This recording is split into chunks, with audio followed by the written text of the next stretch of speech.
The sun was shining on the sea, shining with all his might. He did his very best to make the billows smooth and bright, and this was odd, because it was the middle of the night.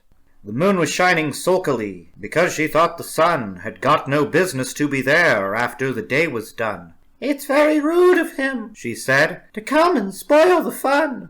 The sea was wet as wet could be, the sands were dry as dry. You could not see a cloud because no cloud was in the sky. No birds were flying overhead, there were no birds to fly. The Walrus and the Carpenter were walking close at hand. They wept like anything to see such quantities of sand. If this were only cleared away, they said, it would be grand. If 7 maids with 7 mops swept it for half a year, do you suppose, the Walrus said, that they could get it clear? I doubt it, said the Carpenter, and shed a bitter tear. All oysters, come and walk with us, the Walrus did beseech. A pleasant walk, a pleasant talk, along the briny beach. We cannot do with more than 4, to give a hand to each. The eldest oyster looked at him, but never a word he said. The eldest oyster winked his eye, and shook his heavy head, meaning to say he did not choose to leave the oyster bed. But 4 young oysters hurried up, all eager for the treat. Their coats were brushed, their faces washed, their shoes were clean and neat. And this was odd, because, you know, they hadn't any feet. 4 other oysters followed them, and yet another 4, and thick and fast they came at last, and more and more and more, all hopping through the frothy waves and scrambling to the shore.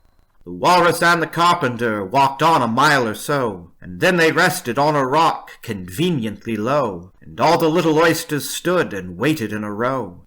The time has come, the Walrus said, to talk of many things, of shoes and ships and sealing wax, of cabbages and kings, and why the sea is boiling hot, and whether pigs have wings.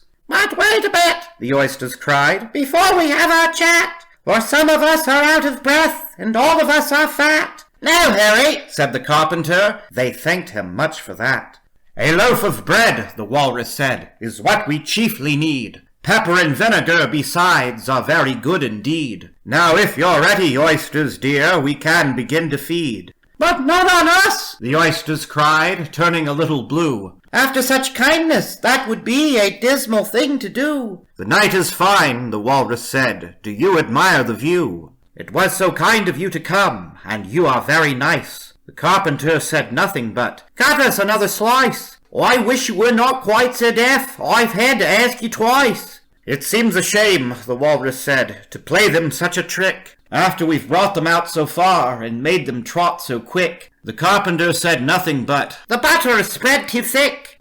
"I weep for you," the Walrus said. "I deeply sympathize." With sobs and tears he sorted out those of the largest size, holding his pocket handkerchief before his streaming eyes. "Oh, oysters," said the Carpenter, "you've had a pleasant run. Shall we be trotting home again?" But answer came there none, and this was scarcely odd, because they'd eaten every one.